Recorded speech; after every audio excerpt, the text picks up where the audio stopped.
She's telepathic, call it black girl magic. Yeah, she scares the government. Deja vu, a tough man. We go missing by the hundreds. The camera loves us, Oscar doesn't.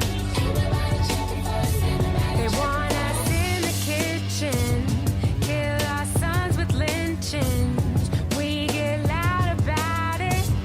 Oh, now we're the bitches. Look at what they did to my sister. Last century, last week.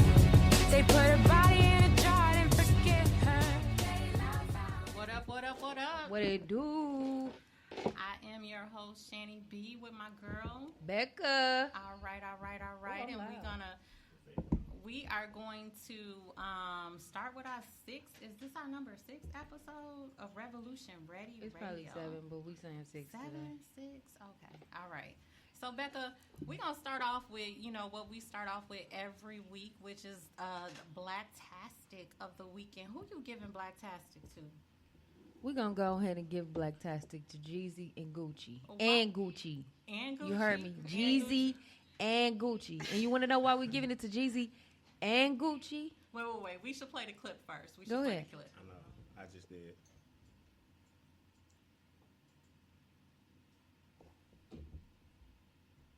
Go. Let me say my piece. It's like this, bro. I extended my hand because I'm a real man.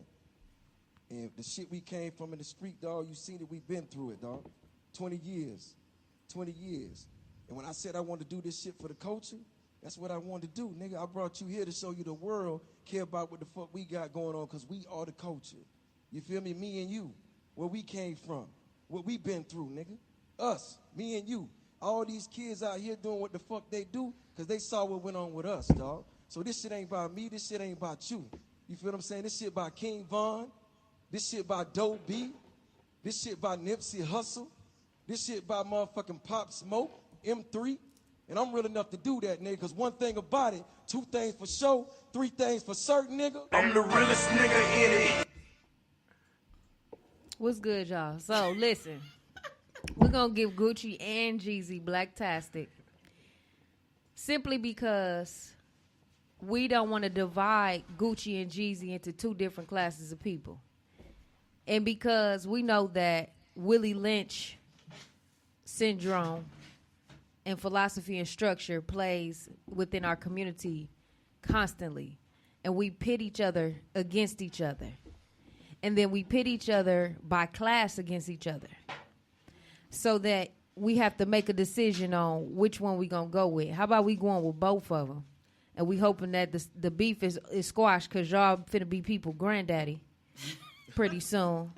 And that young people and young rappers everywhere don't follow this same mode, because the title for our show today is History Repeats. But it's only going to repeat if we don't know better. So now that we know better, we got to do better. That's right. So instead of history repeating itself and having another Gucci and Jeezy situation, how about we put that money together and come up with something fantastic and blacktastic for our community? How about the next time we have a platform, we go ahead and mention names like George Floyd, Ahmaud Arbery, Breonna Taylor. We have to hold them accountable, but at the same time they did it for the culture, and we got to see one man saying how he's moving forward in life, and we have to stop the cycle. And one who may not have gotten it at that moment, but I'm pretty sure Gucci ain't dumb. That's right. You a businessman. You ain't dumb. So eventually, if he didn't get it, he will get it. You know what I mean? And if it wasn't for Gucci participating, Jeezy would have had no platform to give such a speech. Absolutely. So we're going to give both of the brothers the Blacktastic.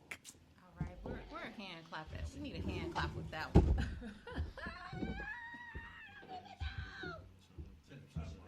There we go. There, we're a little slow on the hand clap. But who we got for our bootlicker? Oh, man. None other Boot than... licker. Oh, I mean, this is another one. I mean, this is the second time around we gave this award to this brother, Sheriff David Clark, or former Sheriff David Clark. Man, sit your dumb ass down. Nah, she did that intentionally. Now, sis, why you giving this to him? Okay, I'm sorry. Okay. Church folks, my bad. Here we go. So why you giving it to him? You said Why we giving it to David? I mean, we know about Ex-Sheriff the Trump rally. David Clark? Yes, we know about the Trump rally that took place. Was it today? Today. Okay, today. And Yes. we also know about the caravanning that happened in the hood. Let me find out. Sheriff David Clark took the Trump supporters to the hood today. Y'all let that ride. 27th and Center. They was on 27th and Center today. On 27th. Listen, they drove past They didn't get out the van. 27th and Center. They not getting out. They wasn't there in spirit, y'all. They was there physically present. in real life. They not gonna get out. They started in drove past. Wauwatosa. So he the ringleader for all of this. He been organizing these. His face is on the flyer. Uncle Ruckus, ex-sheriff David Clark. And then I just find it a coincidence that yesterday there was an active shooter at Mayfair. And then we had another situation in New Berlin, right? But they didn't put them together like they were the same incident, two separate incidents.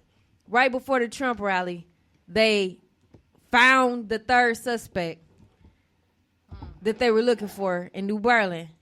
Not to mention last week, they had an active shooter training guide at Mayfair. At Mayfair? Come on, y'all. We haven't, listen, if it was your family member and you're watching this and they were one of the victims who were shot, we would like to know who they are. We would like to know their story because it's not being covered on the news. We don't know what the shooter looks like or the victims. Didn't they have like everybody's face? I know I'm old school, like with the World Trade Center or whatever. They had everybody's face plastered in less than 24 hours.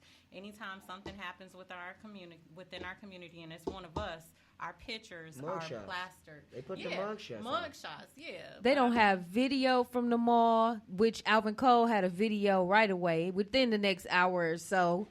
They don't have any photos, but they have the SWAT team sitting in what looks like Barnes and Noble's, chilling, gun on the ground, on TikTok, chilling. So how could we produce a photo and video of them, but not the shooter and the incident that happened? Something is being covered up, and I believe our buddy, ex-sheriff David Clark, may have something to do with it or know about it. We're going to give him another. Man, sit your dumb ass down. Listen, so we have some special people in the studio today. Who we got, sis? We have Sedan Smith, Ow. Brandon Wilburn, and Sean Wilson. So, yes. They are very black-tastic themselves. So first we want to talk to Sedan. Sedan, tell us a little bit about breaking barriers and what you got going on in the community. Well, as you guys know, I've been doing book bag drives.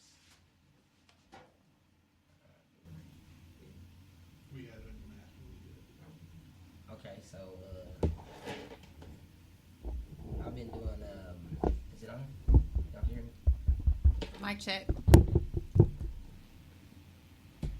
Here, just take my mic. Okay, so I've been doing book bag drives since the day my brother was killed. Tell us who your brother is. Seville Smith. He was killed August 13, 2016. I've been doing book bag drives on the day of his death ever since 2016. So I had got into this organization of Breaking Barriers Mentoring, Inc., where they allowed me to extend my reach to the youth. So now I have a platform where I can receive donations and I can do more for the community.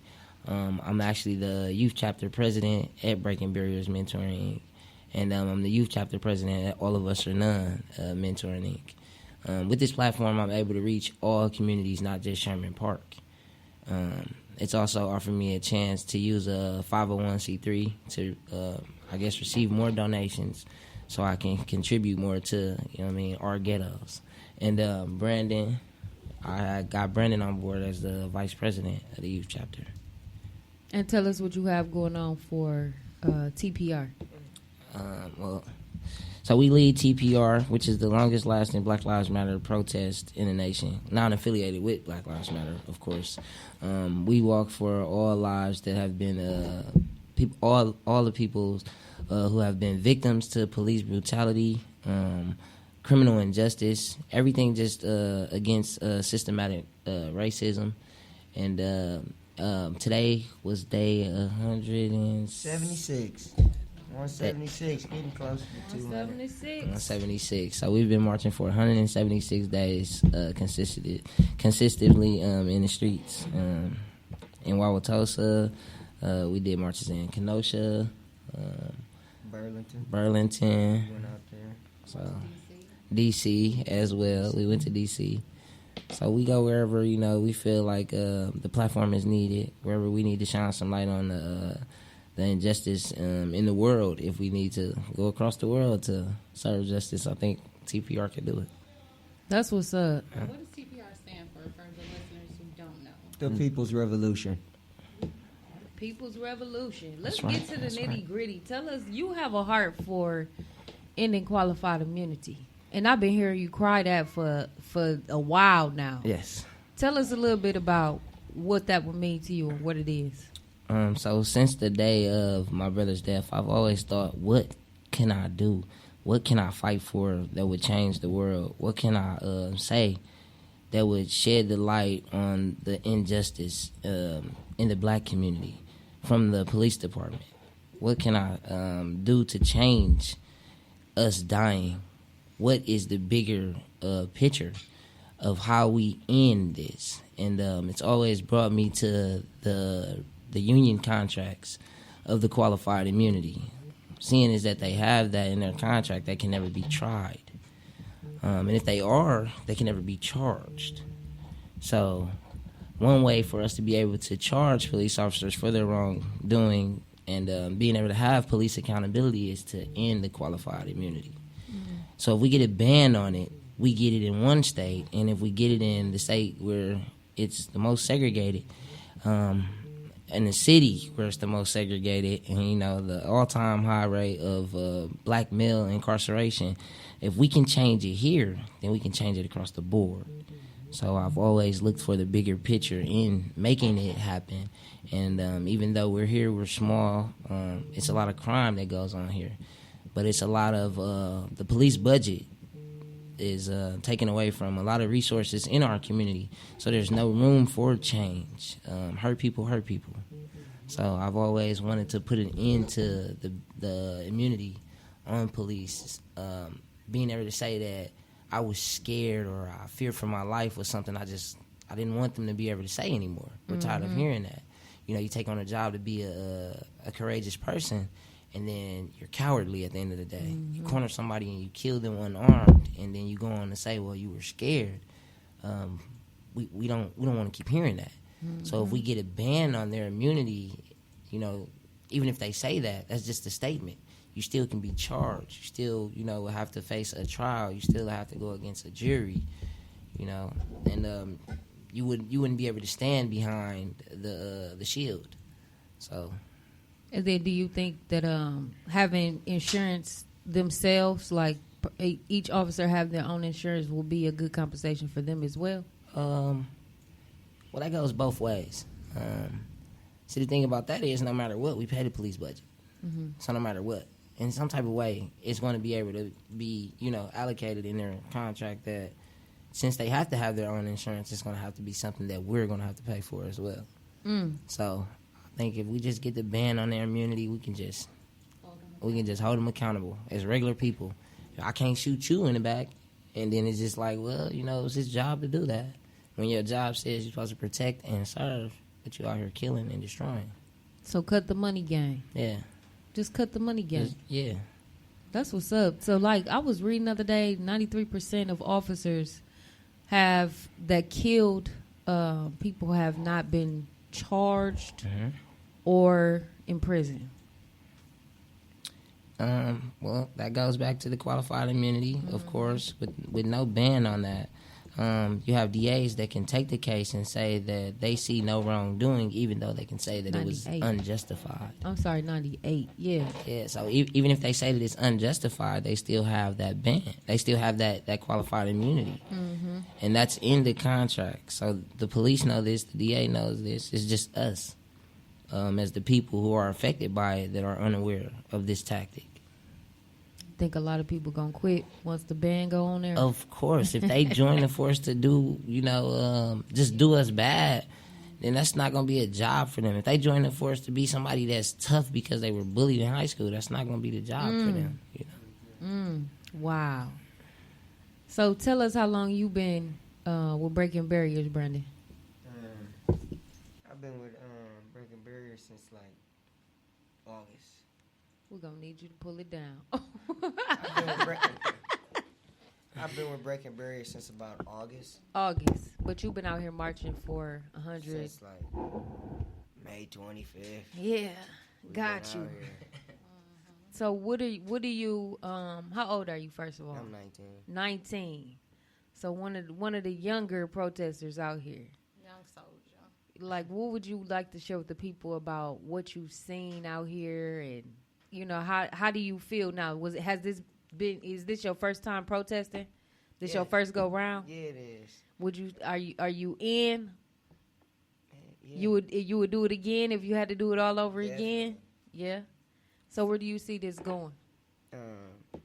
Bigger and better things. It's gonna grow from just a protest to being revolution. Like, Seeing change. So what made you start protesting? I'm gonna be honest. Like the first day, I just came out to see how it was, and then I just like, now I gotta be here every day. You've been pretty vocal, Yeah. like Yeah. in every place. Like Brandon has put together events that were like shocking. Like, whoa, he pulled this off. Yeah, he hosted a walk today. Tell us about the walk Today we today. did a heart walk for Dia.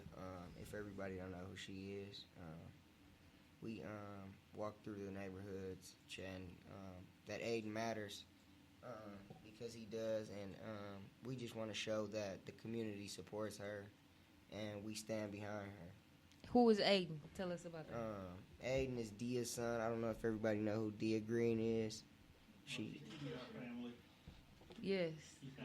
Yeah, she marches with us a lot, and she with the poetry crew, so she all love her. But she a real dope person. She be in the streets fighting for justice a lot, and she needed the support for us to support her son at a bad time, so people had to step up and help her. And what's wrong with her son? He has a heart problem. I think it's like something with a T. Don't quote me. Don't quote me. I forgot what it's called. Trigger something. Trigger. Yeah, I forgot to. He has a heart disease. Yes. And he needs a new And heart, this right? will be his third open surgery. Third Heart, so open heart surgery. How old And is he's only Aiden? 2. He's 2 years old. 2 years old. So we ask that everybody just make sure to keep him and her in your prayers as they proceed on to go to Cali for the surgery, the third surgery, and hopefully the last one. That's what's up. Thanks, Brandon. No problem. And then one more thing from Sedan. You have a turkey drive coming up, right? I do. Tell us about yes, that. I do. The turkey drive is going to be Monday at Marshall High School. It's going to be from 12 till 5. We were going to be donating 1,000 turkeys. The other day, we actually did 300 hot meals at Coffee Makes You Black. Yesterday, we did it with Mike Taylor from the Los Angeles Clippers. He now plays basketball overseas in Egypt. Right now, he's because he went to Marshall High School, so he's here giving back. He partnered with Breaking Barriers Mentoring Inc. to do the outreach, and we're going to be giving away 1,000 turkeys tomorrow. So Monday, 12 to 5, John Marshall, we're going to be giving turkeys. Yeah, Monday. And things of the sort that go with the Thanksgiving. Turkeys and the fixings. Yep. So we Mac got a and bag of cheese, groceries for y'all too. potatoes. So just come on. Ooh, and the fixings. And the fixings. Can I get in line? And the seasonings. And the seasoning. And seasoning as well. Everything. Listen, I just had a conversation with another partner that was giving out turkeys, and they did make mention that because of COVID, people are not buying one turkey per family anymore. Now they're like getting one turkey per household because they can't come together how they want to come together. You know what I'm saying? So if anybody out there, y'all want to donate some more turkeys, holla at Sedan and bring them turkeys on. Holla at Brandon. We gonna need them. How can people find you? Well, I'm on Facebook, Sedan Smith. My page for my brother is changed, the number 4, and then Seville. And then the People's Revolution, of course, follow us on that page as well. And then Sedan. Yeah. You got married during the whole Revolution. Yeah, I did. movement. Yes. Yes, I did. I got married during the revolution. Me and my wife actually got married in 57 days. 57 days. 57 days. So you found the one in 57 days. 57 days, I found the one. And what inspired it? Like, what was you just like, this it? I mean, it's been multiple times where I've always been like the rowdy one, you know? And my wife was like that. Like, she was the rowdy one. So it was like, hold on, baby, calm down. You know, like, it's always me who's being told to calm down. So now that I have like that person that I have to look out for, I can't be getting as, you know, in much as trouble as I used to. So now it's like, okay, we got that equal balance. Where, you know, sometimes I'm the rowdy one, sometimes she's the rowdy one. But I got caught in that moment where I was like, hold on, I know I ain't telling nobody to calm down. Right. And it was like, I don't know. Shout out to Sarah. Shout out to Sarah Smith. Miss Smith. Let's give her a Mrs. hand Smith. clap. Mrs. Smith.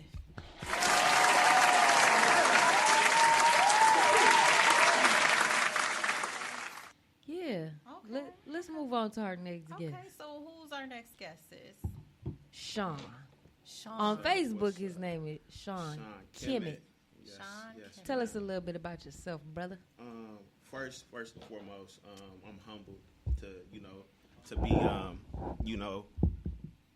on this platform with my two little brothers.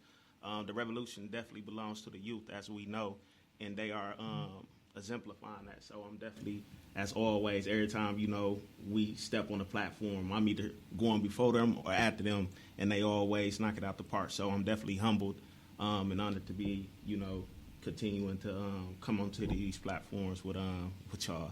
Gratitude. Who is Sean? Sean is formerly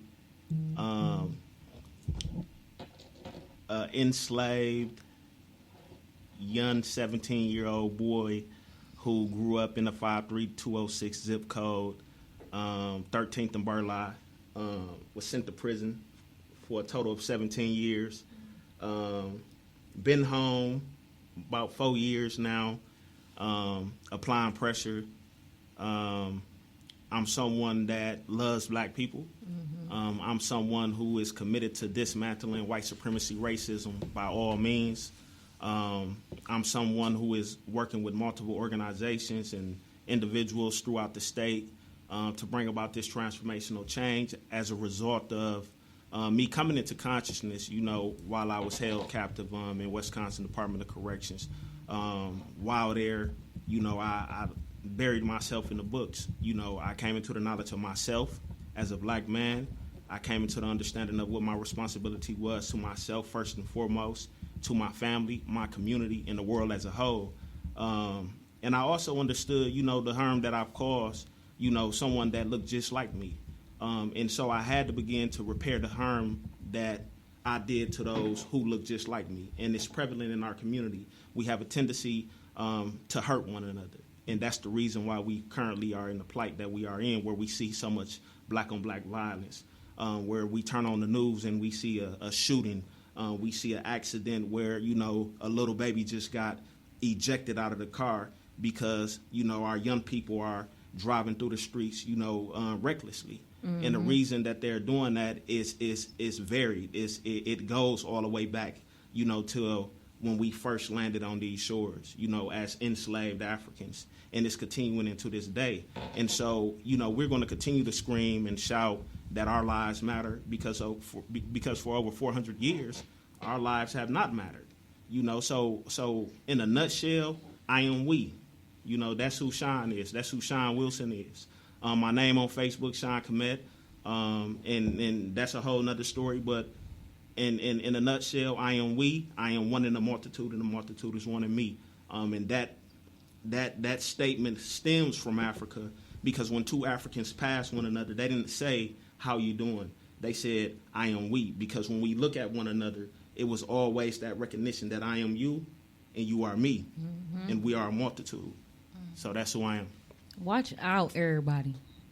Listen, when I say I sit down and I listen to people who know more than me, I consider Sean to be one of the mentors that I've been able to call and talk to, and really just soak up from. Because he has so much, he's like a walking book, like mini walking books. You know what I mean? So if you ever needed good insight, you ever have, want to make a phone call, who can I call about? You know what I'm saying? I'm calling Sean. Sean gonna make sure I'm getting the right information, I got the right perspective, and that I know what I'm talking about, because he know what he's talking about. Appreciate that. Tell us a little bit about ACLU. So the ACLU is it means the American Civil Liberties Union. It's a national organization that defends and protects the civil liberties and civil rights of all Americans. Many of you may have heard about our claim to fame here in the city of Milwaukee, where a lot of folks became aware of who we were, was our stop and frisk case, where we sued the city of Milwaukee Police Department, for their illegal, unconstitutional stop and frisking of black and brown men for a period of several years. We brought a suit against them, and we were able to successfully win that suit, where an agreement was made where they had to adhere to certain compliances, which they have yet to comply to, and that's a whole nother story. But we are an organization that are working on a variety of issues. One of our primary campaigns right now is our Smart Justice campaign, which I'm the campaign manager of, which is a nationwide campaign committed to reducing the jail and prison population and fighting racism within our criminal legal system. Here in Wisconsin, we are a state that has an overcrowded system of over 23,000 people. The design capacity is 17,000, and honestly, it shouldn't be a design capacity at all, because I don't believe that humans should live in cages. But we currently have 23,000 people, over 23,000 people in our state prisons, costing taxpayers over $1 billion. That's more than we spend on the whole UW system. To cage one human being in the state of Wisconsin, we're paying $38,000. To cage one young person in the state of Wisconsin, we're talking close to $200,000. So we're talking about money that can send these young people to college multiple times, right? And adults as well. And so we have a problem here in the state of Wisconsin, where we are locking up our black and brown youth, our black and brown people. 40% of the prison population are black. And so we're working to end that practice here in the state of Wisconsin. One of the things that we're really highlighting is the ending of something that we call crimeless revocation, which is technical revocations, which sends over 3,000 people back to prison each year at a cost to taxpayers of over $200 million. But the human cost is what matters. It's the cost of disrupting this man from his home, this woman from her home, and sending them back for not committing a new crime, but for violating a rule of supervision, something as small as moving from apartment A to apartment B without prior approval. So that's something that we're pushing. That's something that we're trying to end here in the state of Wisconsin. We're seeking administrative change. As in administrative change, I'm meaning we're looking to the governor to sign an executive order to end this practice. And then legislatively, we're looking to our legislature to pass legislation to prevent this practice from happening because of the harm that it's causing, particularly black and brown communities. So that's something that we're working on right now.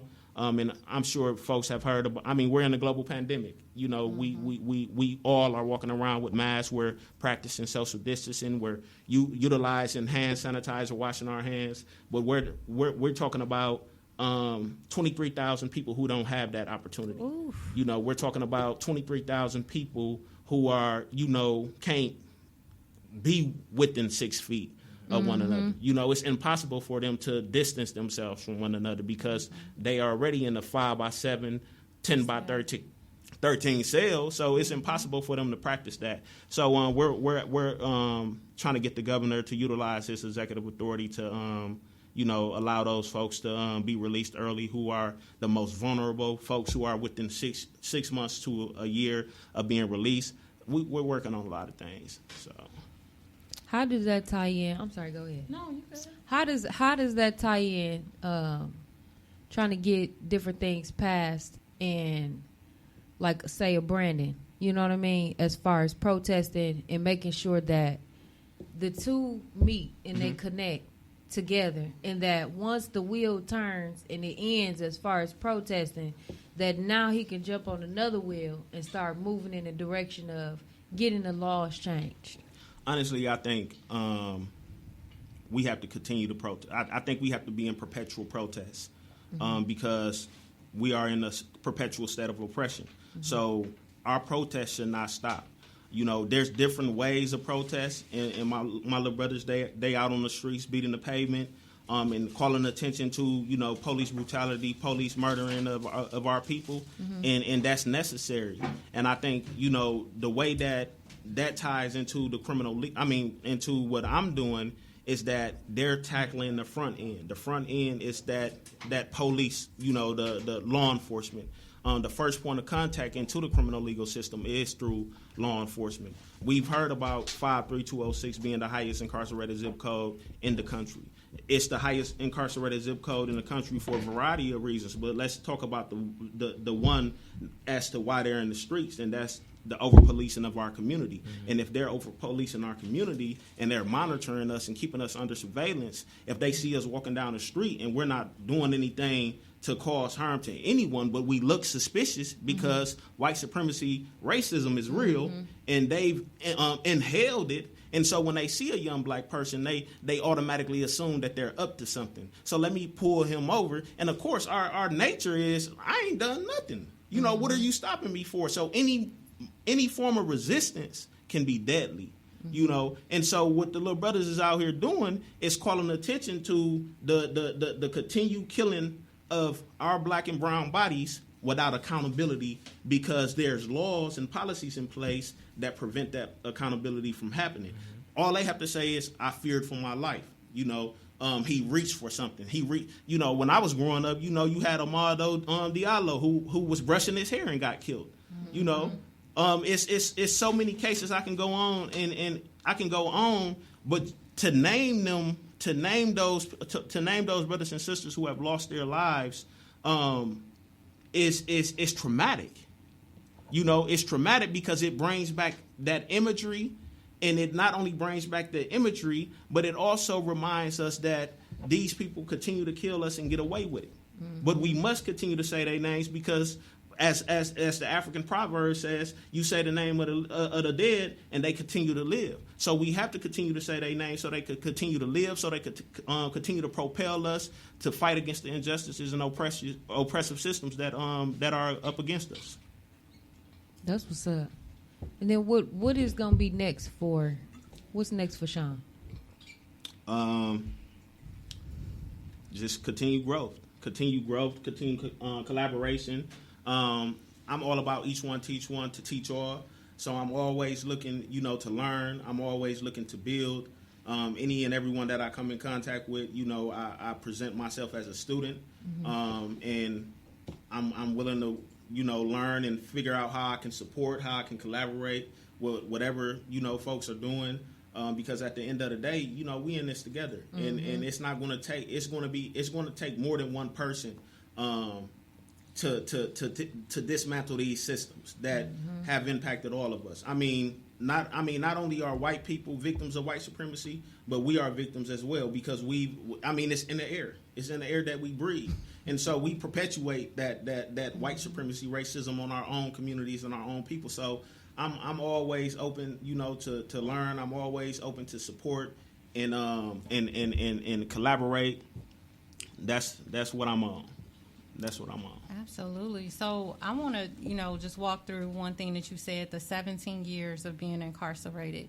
Not a lot of people know what it is to come into a world after being incarcerated for 17 years. You know, a lot of stuff has changed. And then, you know, you don't go back into the world as like a regular free citizen. You have stipulations and stuff, and you talked on it just a little bit, but can you walk us through some of those things? Like coming out, what was your experience in coming out and seeing all of the challenges and changes in the world? So I just got done listening to T.I.'s record, Libra, and he has a song on there with Michael, Killer Mike, and Killer Mike said something on there. He said one of his verses. He said that I'm the truth my ancestors prayed for, and some expletives that I won't even go into, but. When I was in that state of captivity, I was already in the world. You know, I was already moving and grooving as if I was free already in my captive state. And the way I was able to move and groove in that captive state is because I was in a state of introspection. I was in a state of reflection. I was in those books, traveling the world, understanding what was done to us, what is happening to us, and what we must do so that it don't continue to happen to us. So that when my release day or my emancipation, my day of emancipation came, I hit the ground running. And so I came home and I started everything that and anybody that was in the joint with me would tell you that everything he's doing, he said in the joint that he's going to do. I said I was going to get out. One thing I did in the joint that I was known for was reading, studying, and working out. So one thing I said is I'm gonna come home, I'm gonna start my own personal training business. I came home, I did that. I said I was go compete in a bodybuilding show. This is something that people don't even know, so y'all keep this on the low. Oh, we live. We telling everybody. I done told the world. So I said I was go compete in a bodybuilding show. I stepped on stage, won. You know, I mean, never done this before, but I had it in my mind. You know, as a man thinking, so is he, as well as a woman. So I came home and I did all of these things, and while I was in the joint, I was organizing the brothers like, listen, man, the shit they doing to us is bogus. They not allowed to do this. They DOC work rules say they can do this. It say they can't do this. We need to file paper. So I was constantly going to the hole for filing complaints, filing lawsuits. So everything that I did while I was in prison was in preparation for me to do this work that I'm currently doing in the community. And so I got out of prison before I got out of prison. You know, I turned Say that case. again. Yeah, I got out of prison before I got out of prison. And mentally. And that's what Jill Scott Heron was talking about when he said the revolution won't be televised. He's talking about the revolution of the mind. So that's not going to be televised. Don't nobody see the inner workings of your mind. But just know there's a revolution occurring in your mind. And so that was what was happening when I was held captive in Wisconsin Department of Corrections. Was a revolution was coming about in my mind. You know, the misogyny was being overthrown. The self-hatred was being overthrown. The black on black violence or inclination to black on black violence was being overthrown in my mind. And so when I came home, I began to implement the things that I studied, the things that I talked about. In the joint, that's all we do. Work out, play chess, read, and debate. Everybody over the tier used to think that, you know, they was the jailhouse lawyer. Everybody thought that they was just this, you know. I went to the wrong yeah, so, I mean, this is the stuff that happens in the penitentiary, but at the same time, you know, you have to maintain that hope in a hopeless environment, and that's what I did. I maintained that hope in a hopeless environment. But let me just speak on something real quickly. My grandmother, Miss Vera Green, who raised me, you know, raised me. I'm talking about, I went to Franklin Public School District, so I was a chapter 220 student. And so she spoiled me. Whatever I wanted, she gave to me. It wasn't no need for me to try to play in the streets. It wasn't no need for me to be out there doing what I was doing. I was doing what I was doing because I emulated what I saw. In the hood, these are the things you see, and you emulate those things. And as a result of you emulating those things, there's 2 or 3 things happen: the penitentiary or the graveyard. And so I was fortunate to go to the penitentiary. And I know that sounds weird to say that I was fortunate to go to the penitentiary, but that's what happened. I went to the penitentiary, and I had a praying grandmother. One thing my grandmother used to always say to me was, no weapon formed against you shall prosper. It will form, but it won't prosper. So the judge, she sentenced me to death. I was a 17-year-old kid, and she looked at me and said, you're returned to the community in your 30s, not understanding that she put me in prison for as long as I've been on the earth. And that's what happens to little black and brown boys in our city, in our state, in this country, is that they being sent to the penitentiary longer than they even been on earth.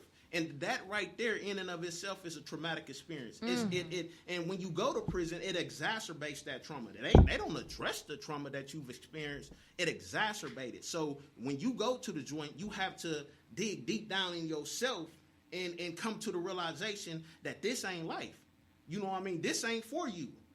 But I bring up all of that to say that 2 weeks before I came home, the woman who raised me, the woman who beat down the highway and made sure I had a visit, made sure the phone was on, made sure money was on my books. 2 weeks before I came home, she died. No. I lost it. I was in a work release, and I called home, and my sister was like, she gone, Sean. And I'm like, what you talking about? She was like, she gone. And I was like, what you talking about? And she was like, big mama, she gone. And I'm talking about I lost it. I'm beating on the wall. I'm snapping on the guards, and they gave me my space. And I'm glad they gave me my space because I wasn't in the right space. Because leading up to my release date, all I was telling my grandmother was, listen, I'm finna come home. I'm gonna do this for you. I'm gonna do that for you. I'm gonna do this. And to lose her 2 weeks prior to me coming home, it really affected me greatly. But it affected me in a way that made me say to myself, I got to go harder for her. Everything that I told her that I'm going to do, and I'm going to do it 10 times harder because I told her that I was going to do it. So I know that I have an angel that's watching over me, that's continuing to tug on God's, gown and continuing to ask him to bless me. And that's what's pushing me to continue to do what I'm doing. Continue to fight for the brothers and sisters who are held behind enemy lines. Continue to fight for our community. Continue to fight for transformational change. Is my grandmother, Miss Vera Green, who I lost 2 weeks prior to coming home. Wow. Wow, she sounds like a strong woman too. Yeah, she was. Raised 6 kids, and then turned around and raised 3 or 4 grandkids. So that's who I do it for. I do it for Miss Vera. I do it for my own kids. I do it for my family. I do it for those that's still behind enemy lines and those who are coming home, and even for our community. I mean, I've been home 4 years. And I've accomplished a lot. I've accomplished a lot. And that goes to say that when you apply yourself mentally, spiritually, and when you walking in divine manifestation, no weapon could, be against you. And I believe that I'm walking in divine manifestation, and that's why I'm continuing to push against all these systems that continue to oppress, suppress, and repress black and brown bodies. Man, that's amazing. Absolutely. And congratulations on the new baby. I know, right? My princess, Amina. Sean just had a new baby, y'all. Yeah, Amina. That's cold. We gonna give her a hand clap. Give her a hand clap. Give her a hand.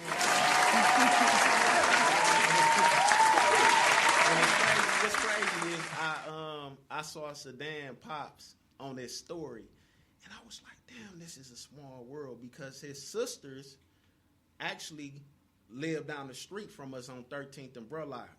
Kiana and Keisha. And I was like, damn, this is a small world, man, and it's crazy. And so when I saw that he was gonna be on tonight, I was gonna mention that to him, like, bro, you don't even know that they your big sisters, right? Yep. Live right down the street from us. So I have met you at the Justice March. Yep, at the Justice March. Yep. Wow. I have a question from Samantha Blake. She says, does anyone who works in the prison system currently act as an advocate on behalf of the atrocities that go on within the prisons? I mean, within the prison, I don't believe so. I mean, you have correctional officers, and then you have civilian staff who are social workers, folks who are in the front office. But I don't think they're acting in the best interest as it relates to advocating for the men and women who are being held captive. I think they lose their job if they did that. They'll find some way to push them out the door if they spoke out, because there's a lot of shit that goes on in the joint that folks don't know about. And one thing I used to hear when I was in the joint was that the prison walls and the prison gates aren't there for us to not get out. They there for society not to come in. It's to keep them out. It's to keep society out, because if society was to able to walk through and see what's happening in these places, they would be appalled. And not only would they be appalled, but they would rise up against it, because they tax dollars are paying for this. And I know folks would say, well, if someone does something wrong, they need to be held accountable. They sent to prison. Yeah, but keep in mind that the current criminal legal system, or the current prison industrial complex, is a derivative of the chattel slavery. It's a continuum of chattel slavery, and as a result of it being a continuum of chattel slavery, it needs to be abolished, and it needs to be done away with. I know Angela Davis, Black Power Angela Davis, from the Black Panther movement. She has a book called "Are Prisons Obsolete?" Yeah, and they definitely are. I mean, it's outdated, and we're sentencing, like you said, 17-year-old boys to prison for the rest of their lives. And it's only happening to black boys because it's like 6% of Wisconsin's population is black men, but they flood the prison systems. How is that possible? It's not that black men are creating or making or committing more crimes. It's just that they're being held accountable 3-4 times more than their white counterparts. Systematic. And it's just stupid. Have y'all saw? I just watched a documentary on Netflix, Trial 4. Yep. I've seen it was good. Yeah. but it also you have to actually and even though I went through what that brother went through, not wrongfully being convicted, because I know that's a whole nother trauma right there. But just think about sitting there in front and ask yourself, what kind of judge would sentence this individual to life in prison, and then on top of the life, you say, I'm going to give you 30 more years. I'm going to give you 40 years. I'm going to give you 20 years. Come on now, really? His natural life is already gone when you said life. But when you say 30, 40, 50, on top of the life sentence, come on, that's you beating the dead horse. What are you trying to communicate right here? And we know that when black and brown boys go in front of in front of the court, we're dealt with a heavy hand, and that's a problem.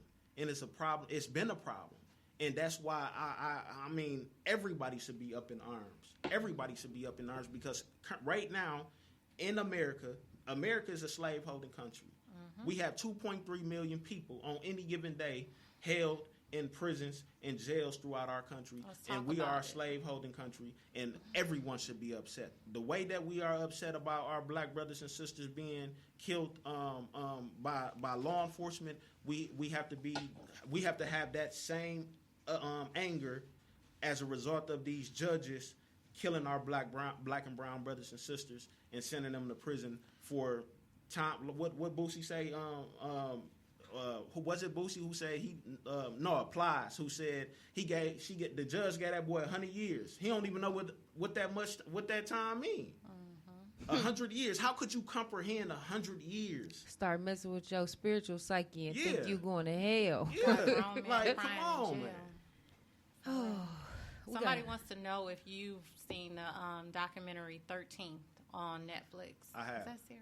Yeah, that's deep, and I think it even breaks down the U.S. population versus the world population and the prison population. Tell We Sarah got- she could have asked me that after the interview. She didn't have to ask. Like she ain't met me. No, I think she's No, I just know, trying I to know. put it in context No for doubt. our listeners, because I think it's like what is the United States like? How much percent of the world's population? 5% Like of the world's population, and we got 25%. 25%. Yeah, incarceration rate is ridiculous. And people, I think the problem is that people don't know. Yeah. And they don't know, so they don't know that it's a problem, so they can't fight for it. But people who have loved ones who are incarcerated, they experience just a small smidget of what happens, like to take those phone calls, to, you know what I'm saying, to go up there and visit.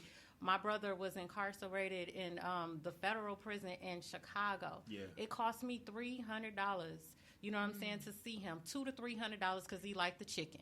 You know what I'm saying, and I mean, I'm not trying to make a joke about it, but 4 chicken wings cost $6 and $7. Yeah. You know what I'm saying? Cook County? No, it's the federal prison. Okay. The federal prison system, and then they make so much money off of it, and Yeah. then they making these people work for pennies Yeah. on the dollar. You know what I'm saying? So it's ridiculous. Yeah. The whole system needs to be overall. The whole system needs to be abolished. It's a business. It's definitely a business. Absolutely. Canteen, stupid prices for canteen. Most Congress people too, like Yeah. people that are in office, they own these factories Yeah. where they fill up with the prisoners being the workers there. Yeah. Tommy Thompson used to own, he and his wife used to own Keefe, which is the canteen system for Wisconsin State prisons. But they used to own Keefe, which, you know, provided us with canteen. And the prices were inflated. I mean, the noodles, the ramen noodles that you can go get from Aldi's for like 10 cents, they selling those for like 25 cents, 50 cents, 59 cents, you know, so $1, you know, so it's exploitation on every level, and your family is victimized as a result of it Yep. as well, because they got to pay for the They gotta phone pay calls, for the they got to send the shoes. money, they got to JL Marcus. Yep. You know, a lot of people don't know JL Marcus right there. and Benefiting. It's they still right there because the prison is maintaining them. I'm certain that, you know, the citizens of Milwaukee ain't patronizing jail Marcus to keep them right Not there. like that. You know, as long as they've been right there, they're there because the Wisconsin prison system, they're supplying the Wisconsin prison system. Let's talk about it. The meals for, you know what I'm saying, Thanksgiving and Yeah. Christmas, those meals are costing these people $50. Yeah. It's ridiculous. And then on top of that, you got these people making buku money. Victoria's Secret. Who else is making money off of the backs of prisoners? I mean, it's just so many different corporations it's a lot. that are making money off of these people, It's a off lot. of our hardships. The music industry. Yeah. The music. Every industry. last one of them. I mean, we don't. Wisconsin doesn't have private prisons, but we have private industries that provide. That invest. Yep, to the prisons here in the state of Wisconsin. So Did y'all hear Crazy Bone and Busy Bone conversation that they had about the music industry? Let's talk. So they aired out the music industry and said they sat down at a private meeting with some Jewish men. The Jewish men came and gave them pretty much, this is what y'all gonna talk about. And this is the amount of money we're gonna give you for it, because they were in cahoots with the private prisons. So they need the rappers to rap them into the prison that's paying them. Yep. And they finally came out about it. Yeah. That's crazy. Actually, it's smart, Yeah, but they it's still playing chess. crazy. Yeah. We got to stop we playing playing checkers. checkers. You know, the brother Haki Mahabuti, he wrote Black Man Obsolete, Single, and Dangerous. And in that book, and he also has a book, I can't think of the title, but he talks about how black men were standing on the corner and they figuring out how to get to the moon. And so what we have to do is we have to tap into our innate nature and understand that we are the mothers and fathers of civilization, that we did. When you look to Egypt, you know, that's our handiwork. When you look to Ethiopia and other places around the world, that's our handiwork. And so we need to tap back into that and understand that the way that the way that we're acting out here is a complete deviation from who we really are as a people. And so I think that with the murders of King Von, Mo 3, these two Nipsey rappers, Hussle. young, you know, Nipsey Hussle, these brothers were young and very talented, millionaires. You know, it's no way that, you know, these brothers should even be anywhere near being victims of gun violence, because they've accomplished what they initially set out to accomplish, which was to get from impoverished conditions to buy their mama a house, to take care of their family and their kids. And when you're able to do that, it's no need for you to continue to talk about. I mean, and I know folks say, oh, they're talking about what their experience. That's their experience. Yeah, it's their experience, but keep in mind that they not living that no more. So they need to become a little bit more creative and talk about something that's going to feed people's soul. Jay-Z don't talk about that.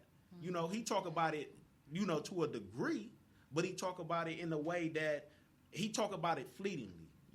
He mentioned it, and he talks about his next move. And I think that a lot of rappers today need to, look to Jay-Z and take their cue from him, because he went from being a street hustler to a rapper to a billionaire, without a college degree. So he has given them the blueprint. They just need to follow it. That goes back up into our topic. You know what I'm saying? History repeating itself. History repeats itself. Because it happened to Biggie and it happened to Pac, and we still doing it in 2020, So how do we stop the cycle? Because we fought each other for no reason over some East Coast, West Coast, and we all we liked was all Biggie in the and Midwest. Pac. And we was all fighting over Biggie and Pac like they was waking up next to us in the morning. You know what I'm saying? Like, it was useless. I'm guilty, because I don't even listen to Biggie, even to this day. For real. And he got some good music, but when I was growing up, I was part of the Biggie and Tupac beef. I didn't like Biggie because Pac didn't like Biggie. Pac, that's right. But, Period. yeah. I like the Biggie though. I mean, Brandon gonna be quiet on this topic. That was before. Dang, y'all. We old. He said this is we just before our time. His dog named Machiavelli. So. Oh, okay, but after Pac, But they still the, doing the it. author, You know, still doing it. still doing it. after Tupac, okay. Dividing us that- on something simple. But I think to be real, I think what we have to do is we have to lift these voices up. The King Vons, the Mo P3s or whatever, Mo 3, that's his name, Mo 3. So see, that's y'all generation. yeah, I don't. So we need to lift up these little brothers' voices, and the sisters that's out there, beating the pavement, that's speaking truth to power. We got to make sure that we creating a platform for them to come and speak truth to power. We got to make sure that they're in front of the news cameras. We got to step back. Nelson Mandela said that the greatest shepherd is one who can lead from behind. And so we need to step back. The Jesse Jacksons, the Al Sharptons, they need to get the fuck back. Did you say get the fuck Yeah, they out? need to get back. Wait. Listen. Wait. I know it gotta be something for that. Whoa. Wait, what you want to start? Oh my. Listen. That was appropriate. Hey, my bad. Listen, but No, but real though. I real. mean, we stand on their shoulders, but we in a time where they got to get back and they got to let these little brothers, That's come and speak, what's going on and talk about what tactics are going to bring about change. And they have to be that wise counsel. They got to be the wise counsel. You can't always be in front of the camera or grabbing a microphone. Let these little brothers and sisters come to the forefront and speak truth to power. It's crazy you said that though, because when we went to DC, I was supposed to speak. And I was supposed to speak on behalf of my brother, but my mom always told me, be a gentleman first, and God will always bless you. So Eric Gardner's mom didn't get a chance to speak, and I was right in front of her, and I was right next to Al Sharpton, and I was steady telling Al, I'm like, I'm next, I'm next. And I seen her come, and I was like, who would I be to speak? And I haven't lost a child. So I'm like, let me let this woman go first. And I stepped down, and I didn't get a chance to speak in D.C. because of that. But it's crazy you said that, though. Yeah. Al, you heard him. Sit your old name. I can't say the rest of it. Step to the side. This is true. This is true. This is I true. can't say it. My mama probably watching this. Mama ain't gonna tell Al this is. I mean, they That is good. They To- did a lot for the culture, but yeah, you gotta let these people, you know what I'm saying, help amplify the voices and be, you know what I'm saying, a support system. Because if we always trying to be in the forefront, in the spotlight or whatever, what is that proving? Yeah. You know what I'm saying? I was able to speak with Fred Reed this week from Mr. Fred Reed from NAACP Youth Fred Council. Royal. Nope. Fred Reed from NAACP Youth Oh, the Council. president. Is he the president? Yeah. He is the president. Shout out to Fred Royal though. You something to be reckoned with, sir. I'm watching you. I'm listening Uncle to you. Fred. That's Uncle I'm Fred. studying Uncle you. Fred. I Salute, like how Uncle man, Fred. how he thinks so cold. Let me tell you. I've been writing stuff down about him That's Uncle Fred. because he knows how to ask the right questions. You know what I mean? Yeah. And it's not like, you know how crazy people can pin you in the corner and they can, you know, ask you, I forgot what it's called, not gaslighting, but some other way that they ask you a question where they get you in a yes or no situation. But Open-ended. a closed-ended question all the time. But he knows how to get you to think when he's asking questions. Like he can ask, like would be a cold lawyer.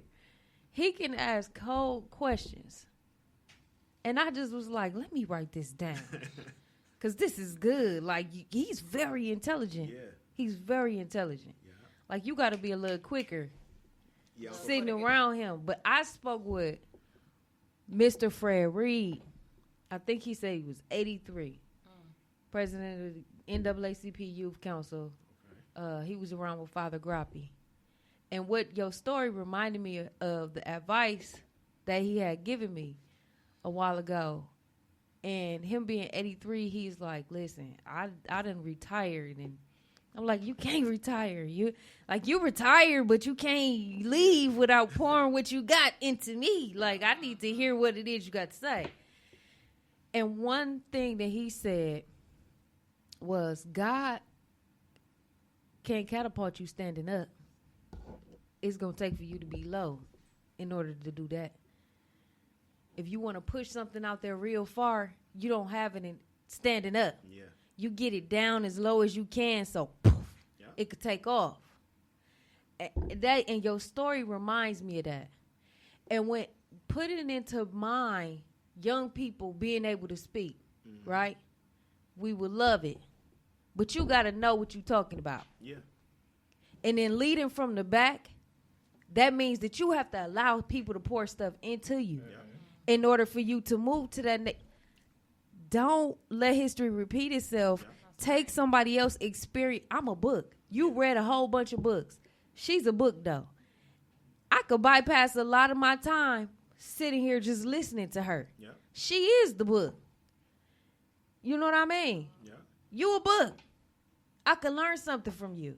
Yeah. And if we look at each other that way, it's not that 83-year-old Mr. Fred Reed can't learn nothing from me, which, I mean, other than some technical things. But what I'm saying is I can learn a lot from him, a lot more from him than he can probably learn from me right at this moment. Yeah. Another thing that he said was this generation of people, young people, need to use technology to their advantage to do what it was that they couldn't do to do now in order to reach the masses. He like, y'all could work a lot easier on things that y'all have going on. Use what it is that you got. Yeah. So them nuggets I'm going to share with y'all from Mr. Fred Reed that just reminded me of that, though. Yeah, you know what I mean? Most definitely. Definitely. And to add to that, I think what we have to continue to do is we have to continue to make sure that we're pouring into young people so that, I mean, we have black people, our leaders have, there's a history of our leaders being chopped down, either chopped down by death or chopped down by being sent to the penitentiary. Free Mumia, free Jamil Al-Amin, formerly H. Rap Brown, free all political prisoners, free them all. But we have to be very mindful, those of us who are considered leaders in the community, that there may come a time where we may get chopped down. That's revolutionary suicide. That's what Huey talking about, going up against a power that is greater than yourself, knowing that the end result can be death. But I'm gonna go up against it because the liberation and freedom of my people is greater than my life. And so I'm going to sow into this little brother so that if they chop me down, guess I what? still exist. He finna come right back up. Period. If they chop him down, guess what? Who he done Poured into go rise right back up. So it's what Public Enemy say is gonna take it's going to take 1 million of us. You know what I mean? It's going to take 1 million to stop us because we're continuing to reproduce. We're continuing to make sure that I don't want to keep it all.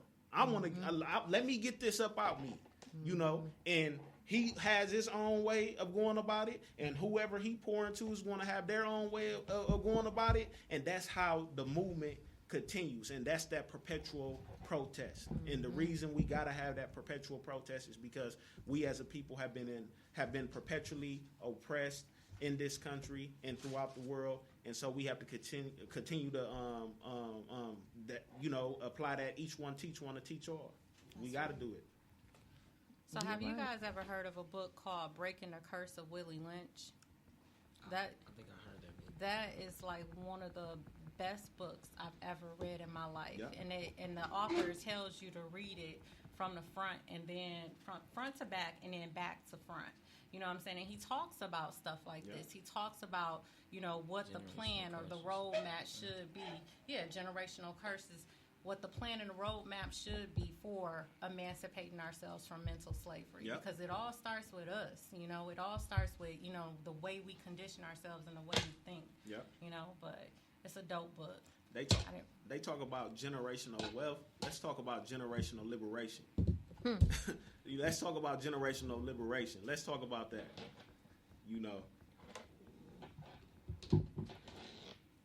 No, we listening. Yeah, we thought you was Talk gonna go about into it. That's what I'm. I was waiting like. That's what we gotta let's do. talk about it. The same way we talk about the assets and liabilities, we also have to talk about that in the sense of liberation. When we're talking about freeing our people, we have to also talk about how that's going to look 10 years down the line, 20 years down the line, 30 years down the line. I'm talking. We have to think so far into the future that we're prepared for, and we're instilling in the next generation that when it rise up, guess what? My ancestors told me about that. You know what I mean? So I know how to go about this. Huey Newton said that the tactics of the past cannot be applied in the present. And the reason they can't be applied in the present because things change. The way that they responded to the police brutality is not the way that we should respond to police brutality. Yes, they marched and protest, and that brought about some form of change. But we got to look at where they failed and where they won and reinvent the wheel. Or not even reinvent the wheel, but add to the wheel. That's how we got to look at our freedom and think about our freedom as generational liberation. We got another question from Samantha Blake.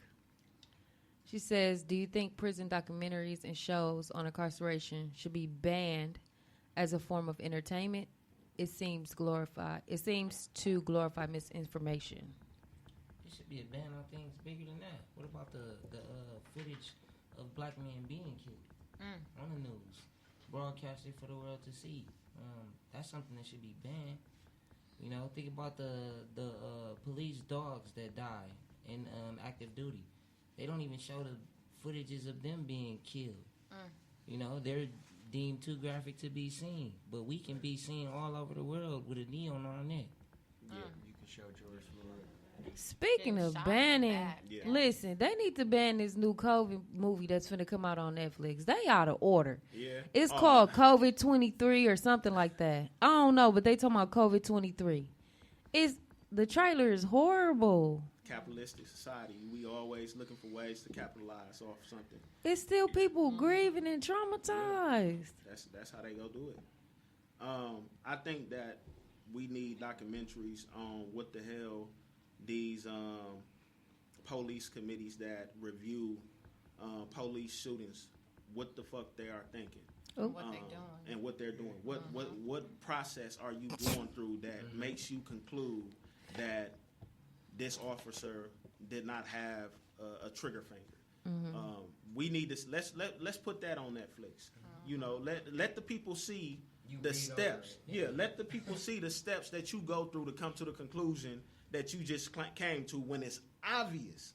It's obvious that death should not have been the outcome. Let's put that on. We need the live streaming of when the officer first comes in and give the first statement after being involved in one of these shootings. Yeah. We need the live streaming of the DA reviewing these cases and actually going through the thought process. We need to live stream all of that. We need to see it. Yeah. We need to know what actually goes into the process because we don't see what the fuck is going on with us being the ones that are gunned down and nothing's ever wrong with the officer. Even being unarmed in some cases. Yeah, like my brother's case, for instance, he threw the gun, the officer still proceeded to take another step before he thought about shooting him in his chest, point blank range. Like, we got to stop these type of things. What's going through the officer's head when the back is turned and the suspect is fleeing and they still choose to, reach for their deadliest weapon instead of using a taser? Now, what's going on through the dispatcher's mind when they know that they're dealing with a mental situation where someone's having a mental breakdown and they still have to give the call out to the officers to let them know where to report? How do they proceed with caution? We need to have live streaming of all these things.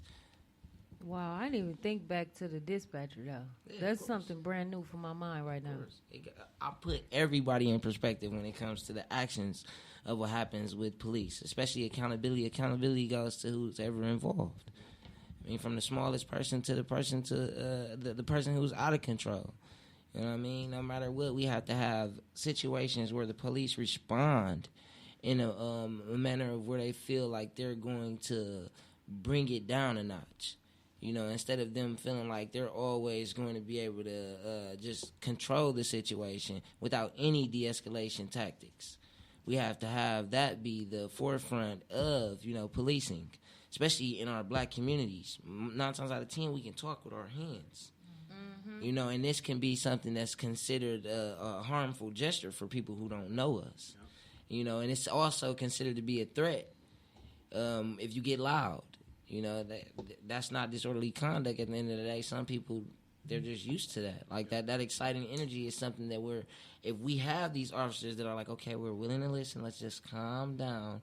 And that always be the go-to instead of having these officers that's like, hey, show me your hand.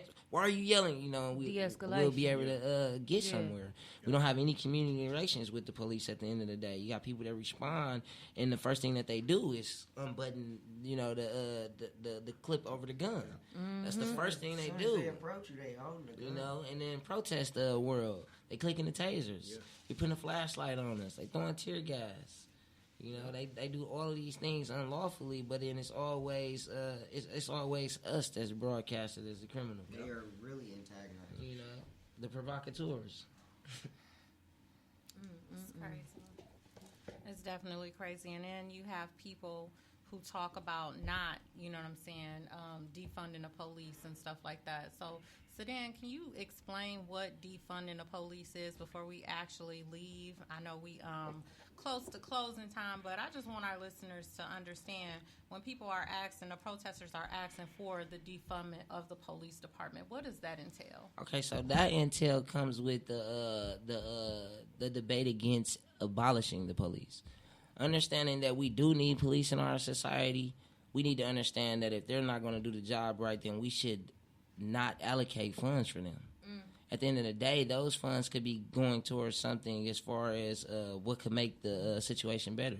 Community relations is something that could be added into the training if we're going to give funds for it. Maybe we need to have them go through a psychiatric review or something that we can allocate funds for if it's going to go into police accountability and the training in which they take. Defunding the police is something that we feel like if we take the money from the police and put it into our schools, it could be more effective. Defunding the police is actually removing them from school systems where they're not needed. Schools are meant to be places where you can go and learn. They're not to be looked at as prisons. And in our situations, in our cases of going to school, we have police in our schools. So being able to defund the police was something that we were able to do, where we removed the police from the MPS schooling system, where our kids go to school at. Mostly black kids go to public schools. So defunding the police is not just, saying that we want to take their guns away from them because they're killing. No. We want to not put so much money into tactical force against peaceful protesters. We want you to not show up looking like you're finna, kill us in certain situations where you can actually just have a couple officers come out and talk things down. Being able to use being able to use their voices to bring about de-escalation. We want to defund the police in manners in which those rules apply to them. There's no reason that we should have, more than half of our budget, going into police funds when the job that they're sworn in to do, they're not doing correctly. If so many people are against the police right now in the communities that are against them, maybe that's something that should be said to the communities that don't understand. You don't come from where we come from. So dealing with the police, yeah, they might do a good job in your neighborhood.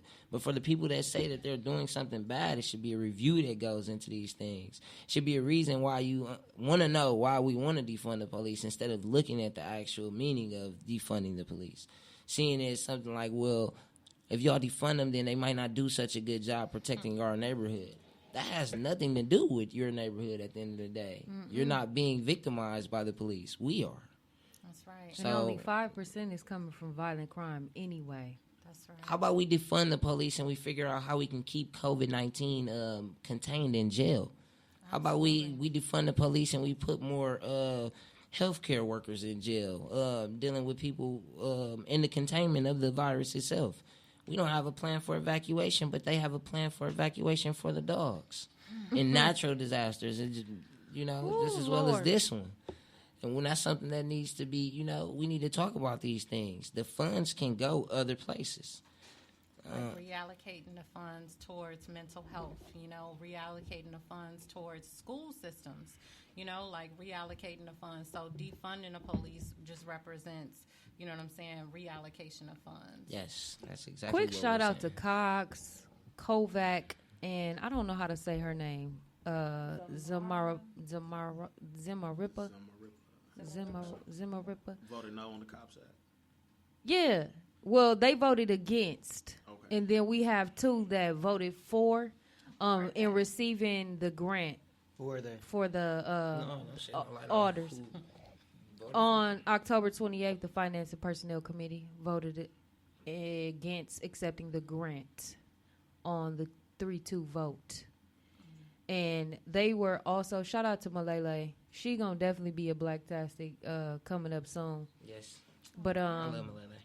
trying to make sure that the amendment for the defunding the police campaign, which didn't go very well, in which we're waiting on the mayor to give his budget now and to see what it is that he's going to veto. They didn't really listen to anything that we had to say at all. And then something else that I heard from the sheriffs from the tentative sheriffs who are looking to get the position, there's a 1033 program in which the police can receive that military grade equipment. In which I remember Aziz saying that it wasn't necessary to have military grade tanks, as opposed to the other 2 candidates who said it's necessary to keep people safe, or you may have to throw a person inside of the tank, or you know what I mean? The appearance of it can help the community, which is I've never seen it used to help the community.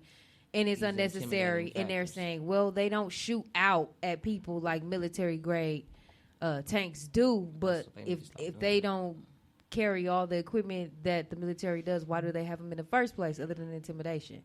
So just looking into the 1033 program, in which he also said that there needs to be policy. They give them the grant without the policies, procedure, anything. So it's anything goes at that point in time. I just want to know, did they use like tear gas or anything like that today at the Trump rally? Heck no, they were. No. They were the I'm Trump making rally. a joke. Not at all. They were a part of the Trump rally. Who said Police that? probably didn't even show Not up. with David Clark there. Nah. They all in it together. Yeah, They are in it. All right.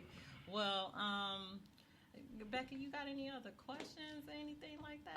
sis? No, I just want to give Sedan and Brandon had a chance to tell everybody how to contact them.